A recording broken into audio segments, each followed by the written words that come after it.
Je me rends compte qu'il y a beaucoup de débutants dans le métier de mandataire immobilier, des gens qui sont en reconversion, qui arrivent d'autres professions ou qui se lancent tout simplement dans la vie active en tant que mandataire immobilier. Et j'aimerais quand même vous donner 4 erreurs qu'il ne faut surtout pas faire afin de bien commencer. Alors déjà, avant de commencer par les 4 erreurs, je peux vous donner un conseil. Regardez la vidéo de formation offerte que vous avez dans le premier lien en description. Ça va déjà vous aider un petit peu à avancer dans votre métier. C'est entièrement gratuit et n'hésitez pas à me dire ce que vous en pensez en commentaire. Ensuite, je vais vous parler là des 4 erreurs que les gens font.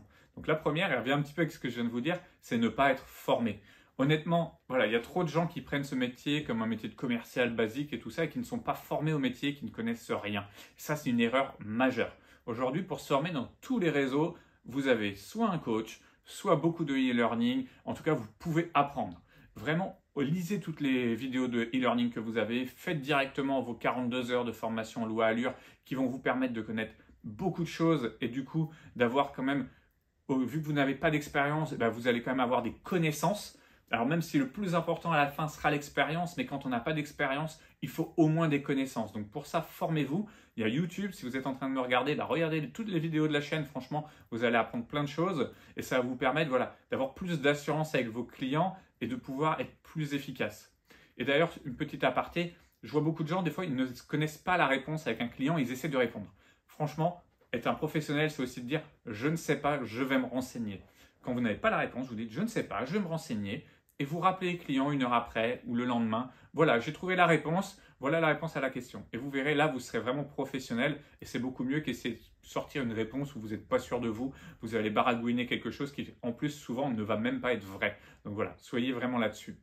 Donc la première erreur, c'était ne pas se former.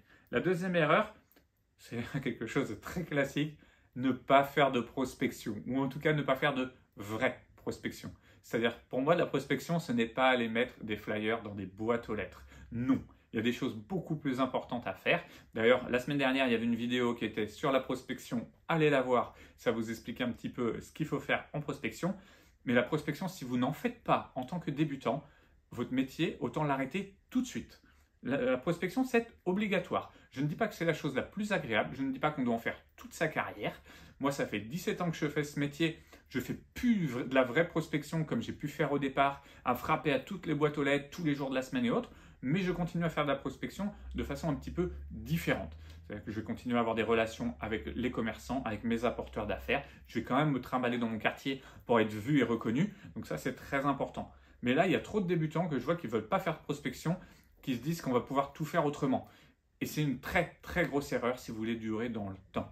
Parce que l'immobilier, c'est un métier de temps. On va être très bon. C'est un marathon, c'est pas un sprint. C'est pas de faire une vente tout de suite pour avoir de l'argent et le dépenser n'importe comment. Non, on fait de la trésorerie, on travaille sur le long terme. Et plus on travaille, plus les années passent, plus vous avez de récurrence, plus vous avez d'apporteurs d'affaires, moins vous avez de prospection à faire, moins vous avez de pige à faire et plus votre chiffre d'affaires augmente. Mais si vous ne faites pas la base, de toute façon c'est simple. Vous allez courir un 400 mètres, vous serez effondré à la fin et vous n'irez pas au bout de votre métier, vous arrêterez. Généralement, pour les débutants, vous avez 2 ans de chômage pour commencer. Il y en a, ils arrêtent au bout de 6 mois parce qu'ils n'ont même pas avancé. Donc voilà, si vous voulez continuer et en vivre, il faut faire de la prospection et la faire de manière intelligente. C'est vraiment une erreur que beaucoup font. L'autre erreur qui va avec un petit peu la prospection, c'est ne pas faire de pige ou mal faire la pige. Alors la pige, pour ceux qui ne savent pas, c'est appeler les petites annonces de particulier à particulier qu'on retrouve sur le Bon Coin, sur différents sites, le PAP et autres. Pourquoi? Il y a des gens, ils n'osent pas la faire parce que, il faut l'avouer, faire de la pige, c'est dur. Franchement, c'est dur.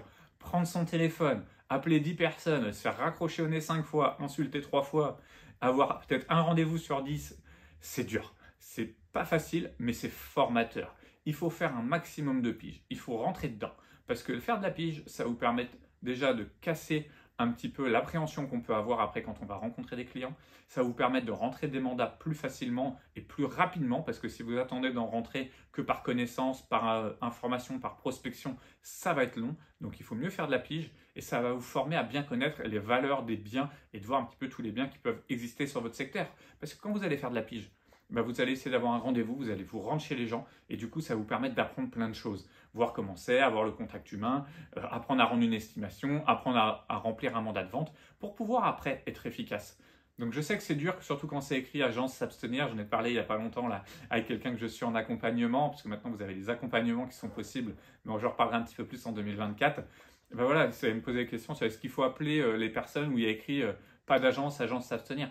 Ben oui, appelez, mais pour échanger, pas pour leur proposer un mandat de vente, mais appelez. Aujourd'hui, quand on est débutant, il faut se former, il faut avoir un maximum d'informations, connaître le client, connaître son avatar, essayer d'apprendre quelle est la typologie de nos vendeurs pour pouvoir être de plus en plus efficace. Il faut y aller, il faut rentrer dedans. Donc, faites de la pige. C'est une erreur de ne pas faire de pige. Ensuite, autre chose, la dernière chose qui est souvent faite, c'est ne pas être présent sur les réseaux sociaux. Alors attention, l'erreur c'est de ne pas être présent ou d'être trop présent. Je m'explique. Alors ne pas être présent, j'ai des conseillers là que j'ai eu qui m'ont pris la formation là, sur les réseaux sociaux. Vous l'avez peut-être vous aussi acheté ou si vous ne l'avez pas fait, allez la voir. En tout cas, elle est super intéressante. Ils ne sont pas du tout sur les réseaux et c'est quand même un tort. Aujourd'hui, on est en fin 2023, peut-être 2024 quand vous regardez cette vidéo.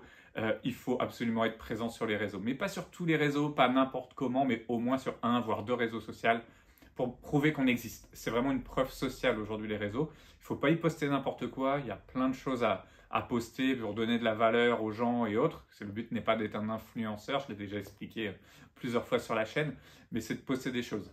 Donc d'ailleurs, dites-moi vous, qu'est-ce que vous postez en général sur les réseaux, ça m'intéresse. Mais ensuite, il ne faut pas être trop présent non plus. C'est-à-dire, le but, c'est pas de scroller toute la journée, tac, tac, tac, tac, et de ne pas sortir, justement, parce que si vous êtes pris sur vos réseaux sociaux, j'en vois, ils mettent 40 minutes sur TikTok alors qu'ils pensaient aller juste faire un post. Ouais, mais vous avez raté 40 minutes de pige ou de prospection, quoi. Ouais, ça ne peut pas être possible. Et puis, si vous postez 10 fois par jour sur les réseaux sociaux, les clients en face, ils vont dire, mais qu'est-ce qu'il fait? Lui, il passe sa vie sur son téléphone, il est jamais dehors et autres. Donc, il faut vraiment savoir doser un peu les réseaux sociaux. C'est pas tout l'un ou tout l'autre, il faut être vraiment au milieu.